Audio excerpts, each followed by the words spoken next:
I'm Alexie Torres. I'm a board member of the Center for Action and Contemplation. I'm also a single mother, a divorcee, a full-time professional, and an activist who's trying to walk the contemplative path as I navigate all of these roles. I'm also a person who deeply loves and respects the wisdom of Father Richard, while also trying to hold the questions that I have about how this wisdom can apply to me and can apply to those at the margins of society, as well as those of us who are actively engaged in the work of social justice. So I offer my reflections on the universal Christ from this perch. And precisely because of my perch, I am offering more questions and invitations to ponder than answers. My first question: what are the implications of the universal Christ for those at the margins of our society, the poor, the suffering, those that are othered and oppressed in our world? In the book, Richard says, God loves things by becoming them. And so when I couple this with my understanding of the incarnation, how this great mystery of the universe desired to also be completely known, and that God is not just, as Father Richard says, present in us, but also as us.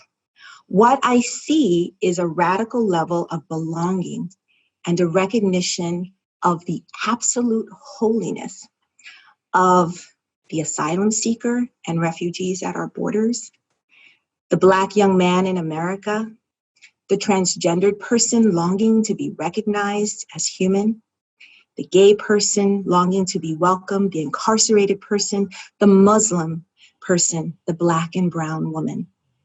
What I understand is that we are loved, we belong, and that we are not a mistake or a problem to be solved or a public policy to be fixed, but a holy part of the divine mystery that is the universal Christ.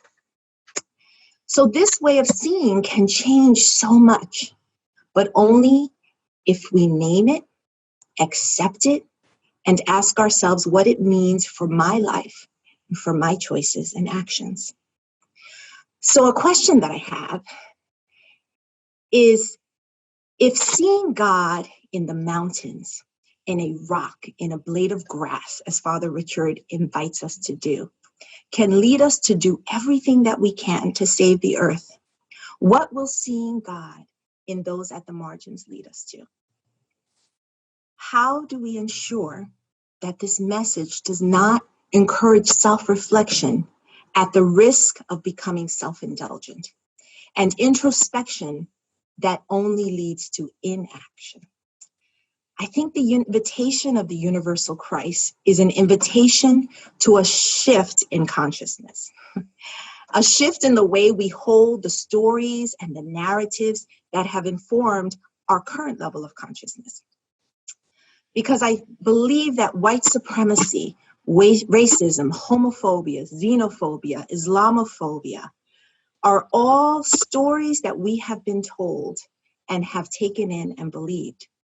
Lower levels of consciousness that we are being right now invited to both recognize and I'll use the term level up from, not just by this book, but through the cries of the suffering, the anger on the streets, and everything that's happening in the world around us. So my question is, when I get up from the mat, I pray that we can ask ourselves, what is mine to do? Because the gift of the contemplative life, as I have understood it, offers us so much. But I also understand that the poor cannot contemplate themselves into lives of peace, of dignity, of flourishing, and of freedom alone. This work is also ours to do. Father Richard says we enter into the Christ experience through others. And so my prayer is that we know the universal Christ in others, especially those at the margins, and that this may lead us all to action that affirms radical belovedness and the belonging of, as Father Richard says, everything and everyone. Thank you.